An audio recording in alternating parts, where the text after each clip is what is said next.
राजा हूँ और मेरे राज्य में गाय को माता माना जाता है। गाय और बैल को छोड़ दे, क्योंकि मैं राजा हूँ, तुझे उचित दंड दे सकता हूँ, समझ ले तू। कलयुग बोला भैया तुम मुझे जितना बुरा समझ रहे हो मैं उतना बुरा नहीं हूँ। अब तक तुमने मुझ में अवगुण देखे हैं पर गुण नहीं देखे। परीक्षित ने कहा भला तेरे अंदर भी कोई गुण हो सकता? कलयुग बोला हाँ हाँ, जिसके अंदर अवगुण होते हैं उसके अंदर गुण भी होते हैं, और जिस व्यक्ति के अंदर गुण होते हैं अवगुण भी होते हैं। गुण अवगुण हर व्यक्ति में होते हैं, पर जिसके अंदर गुण ज्यादा होते हैं अवगुण कम होते हैं वो गुणवान कहलाता है, और जिसके अंदर अवगुण ज्यादा होते हैं गुण कम होते हैं तो वो अवगुणी कहलाता है। परीक्षित ने कहा तो मैं भी तो जानूं कि तेरे अंदर क्या क्या गुण है। तो कलयुग बताने लगा, ध्यान करना क्या बता रहा है। बाटला ठीक है, बीच में ला लूंगा। भैया मैं 4 भाई हूँ, सतयुग, त्रेता, द्वापर और कलयुग। मेरे 3 भाई इस पृथ्वी पर शासन करके चले गए, चौथा मैं कलयुग शासन करने आ गया हूँ, और जब शासन कर रहा हूँ तो तुम हमें रोक रहे हो, मुझे दंड देने की बात कर रहे हो। सतयुग में क्या होता था? सतयुग में संसार के प्राणी घोर तपस्या किया करते थे, तब कहीं नौका भव से पार हो पाती थी। त्रेता में यज्ञ करने से नैया भव से पार होती थी माताओं बहनों। द्वापर में दान देने से नैया भव से पार होती थी। पर मैं हूं कलयुग और मेरे में ऐसा करने की जरूरत नहीं है। और कलयुग में क्या करने की जरूरत है, ये पूज्य पाठ महाराज तुलसीदास ने भी रामायण में लिखा है। क्या कि कलयुग केवल नाम आधारा, सुमेरे सुमेरे नर उतरे पारा।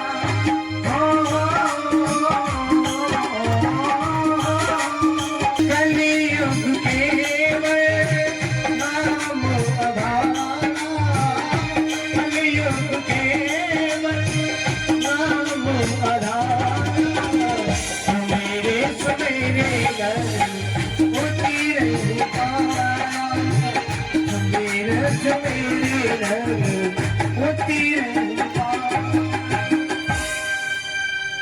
कलयुग केवल नाम आधारा, सुमेरे सुमेरे नर उतरे पारा।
बोली श्री राधे रानी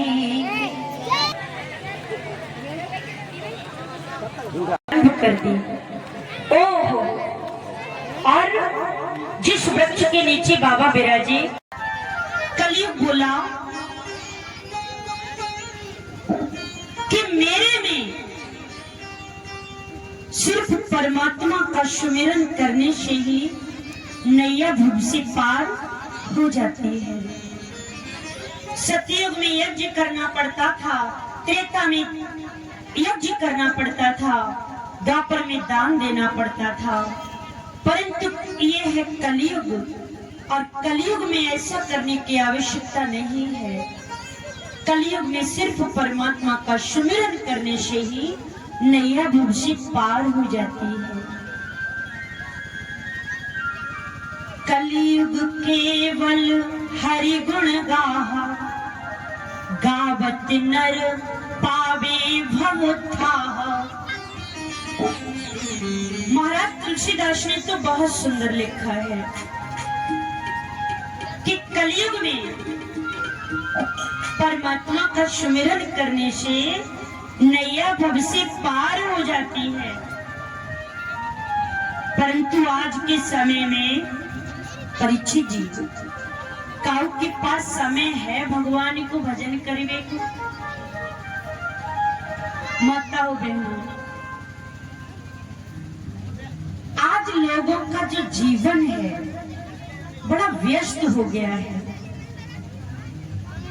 काऊ के पास समय नाई तनिक।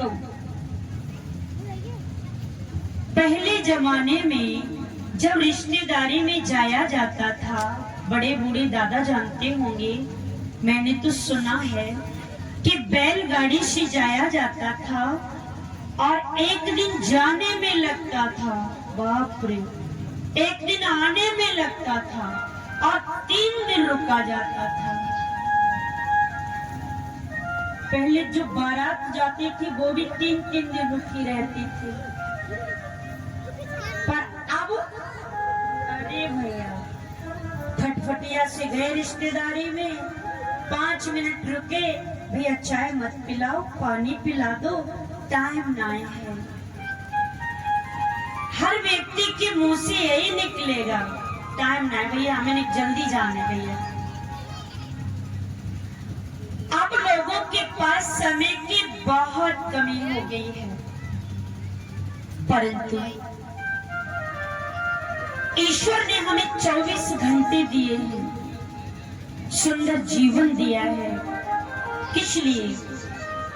कि ये मानव तो संसार में जाना और संसार को देखना, पर तू मेरा भी ध्यान रखना। लेकिन हम जब संसार में आए तो माया में ऐसे लिप्त हो गए कि उस मालिक को भूल गए। लेकिन समय रहते हुए उस विधाता को याद कर लो, क्योंकि जब जीवन को कोई भरोसा ना है। अब तो ऐसा समय आ गया है कि चलते फिरते लोग चले जाते हैं। देखा होगा, सुना होगा, कोई भैया, कोई मैया शाम को तो बड़े आराम से लेटे भोजन करके, पर देखा तो सुबह वो संसार छोड़ गए। साइलेंट अटैक आते हैं, पता ही नहीं चलता, सोते सोते मर जाते हैं।